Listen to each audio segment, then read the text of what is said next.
America தொடர்ந்து அதிகரித்து வரும் கடன் சுமையால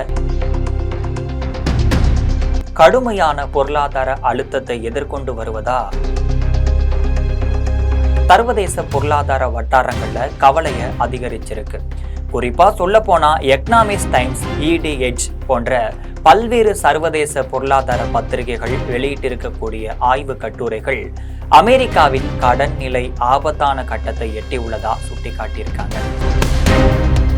இது தொடர்பா டீட்டெயிலா பார்க்கலாம்.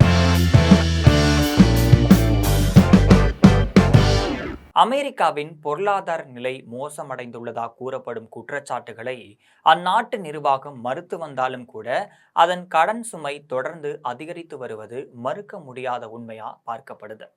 இப்ப அமெரிக்காவின் மொத்த தேசிய கடன் சுமை 31.27 டிரில்லியன் டாலரா இருப்பதா தகவல் வெளியாகி இருக்கு. அதே நேரத்தில் அந்நாட்டின் மொத்த உள்நாட்டு உற்பத்தி மதிப்பு 31.22 டிரில்லியன் டாலர்கள்னு கணக்கிடப்பட்டிருக்கு. இது மூலமா அமெரிக்காவின் ஆண்டு ஜிடிபி மதிப்பை விட அதன் மொத்த கடன் அதிகமாக இருப்பது தெளிவாகவே தெரிய வந்திருக்கு. இந்த மிகப்பெரிய கடனுக்காக அமெரிக்கா ஆண்டுதோறும் செலுத்த வேண்டிய வட்டி தொகை மட்டும் சுமார் 1 டிரில்லியன் டாலர்னு சொல்லப்படுது. இந்திய மதிப்புல கணக்கிட்டோம்னா சுமார் 9,45,000 கோடி ரூபாயாம். பொருளாதார நிபுணர்கள் கூறுவதுபடி இந்த வட்டி செலவு அமெரிக்கா தனது இராணுவத்திற்காக ஒதுக்கும் ஆண்டு செலவினத்தை விட கூட அதிகமாக இருப்பதா சொல்லப்படுது. ஆனா அமெரிக்கா என்ன சொல்லுதுன்னு பார்த்தோம்னா, நாங்க மட்டுமா கடன் வாங்குறோம், ஜப்பான் தன் ஜிடிபியை விட 250 விழுக்காடு அதிகமாக கடன் வாங்கி வச்சிருக்கு. இத்தாலி தன் ஜிடிபியை விட 140 விழுக்காடு அதிகமாக கடன் வாங்கி இருக்கு. எங்களோட கடன் விகிதமும் ஜிடிபியும் கிட்டத்தட்ட சரிசமமா இருக்கு. இத்தாலியும் ஜப்பானும் திவாலாகாத நிலையில நாங்க மட்டுமே திவாலாகி விடுவோம் அப்படின்னு நீங்கள் சொல்றது சரியா அப்படின்னு அமெரிக்கா தனது கடனை நியாயப்படுத்துது.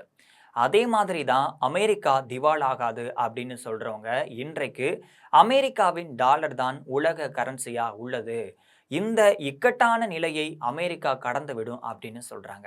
ஆனா அவர்கள் மற்றொரு விஷயத்தை எண்ணி பார்க்க மறுத்துறாங்க. ட்ரம்ப் ஆட்சிக்கு வந்தவுடன் அமெரிக்காவுடன் வணிகம் செய்து வந்த நாடுகள் மீது சகட்டு மேனிக்கு இறக்குமதி வரிகளை அதிகப்படுத்துறாங்க. 2026ஆம் ஆண்டு பிப்ரவரியில அமெரிக்காவின் உச்சநீதிமன்றம் இவ்வளவு அதிகமா இறக்குமதி வரிகளை விதிக்க கூடாது அப்படின்னு ட்ரம்பின் தலையில் கொட்டு வைத்து தீர்ப்பளிக்குது. உடனே அங்குள்ள கார்ப்பரேட் நிறுவனங்கள் எல்லாம் அமெரிக்காவிற்கு தாங்கள் செலுத்திய வரிகளை திரும்ப பெறுவதற்காக சட்ட நடவடிக்கைகளை மேற்கொள்றாங்க. இன்னொரு பக்கம் தான் விதித்த இறக்குமதி வரியை சம்பந்தப்பட்ட நாடுகள் தான் செலுத்தும் அப்படின்னு ட்ரம்ப் சொல்றாரு. ஆனா உண்மையில உயர்த்தப்பட்ட இறக்குமதி வரி காரணமா அமெரிக்கா மக்களை கூடுதல் பணம் செலுத்த வேண்டியிருந்துச்சு. இதனால அமெரிக்காவின் உள்ள குடும்பங்களின் சராசரி செலவு அதிகரிச்சிச்சு. அதே போல ட்ரம்பின் சொன்னபடி உற்பத்தி துறையில எதிர்பார்த்த அளவுக்கு வேலைவாய்ப்பு உருவாகல. பொருளாதார பத்திரிகைகள் ஆதாரத்துடன் எழுதியிருக்காங்க. இறக்குமதி பொருட்களின் விலை உயர்வை கண்டித்து அமெரிக்காவில் பல்வேறு நகரங்கள்ல போராட்டங்களும் நடந்துச்சு.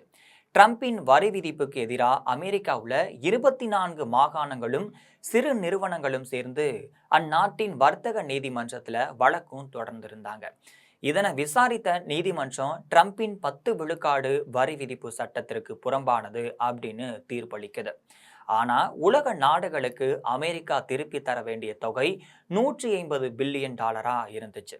அதாவது இதன் மதிப்பு இந்திய பணத்துல 17,500 கோடி ரூபாய் ஆகும்.